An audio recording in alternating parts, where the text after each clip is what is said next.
Good evening, and once again, this is a wrap-up of the council meeting for the City of Grand Rapids for Monday, September 22nd.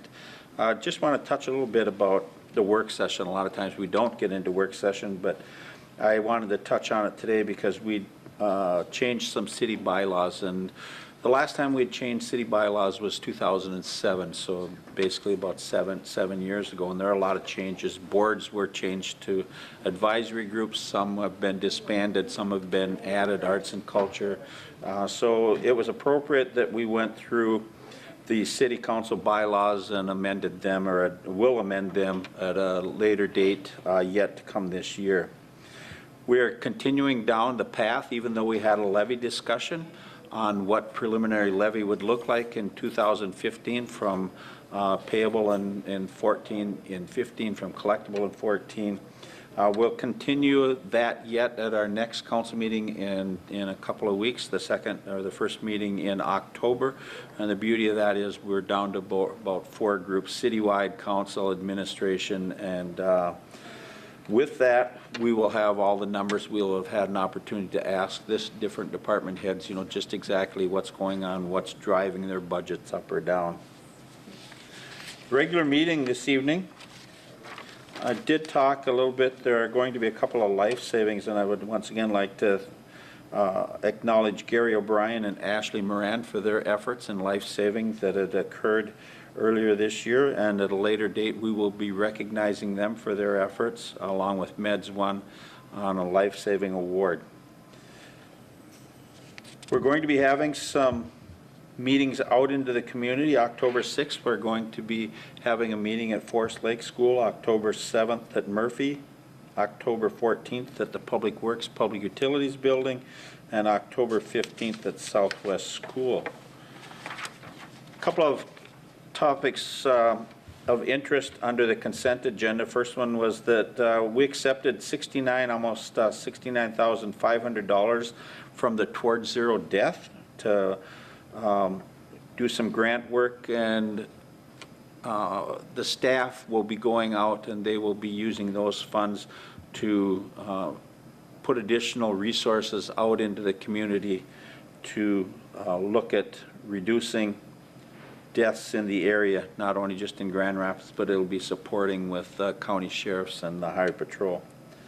Also, we had a resolution declaring the cost to be assessed for the Crystal Lake Boulevard. For those that don't know, Crystal Lake and the fairgrounds, the roundabout and stuff down there.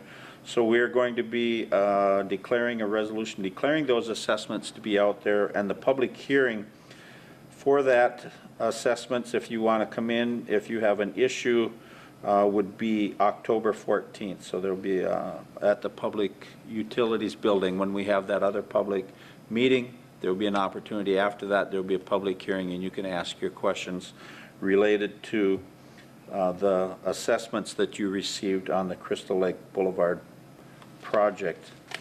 In regular council business this evening, just a couple of things there that I think are good to talk on. Well, first let me just talk a little bit about the department head report this evening. It was a nice report in that Rob Mattei from Community Development comes forward every year, and it's kind of a barometer of how well the city is doing from a construction standpoint. And once again this year, when you take a look at commercial, residential, and government spending within the city of Grand Rapids, through the 8th month, we're sitting at about 15, 16 million.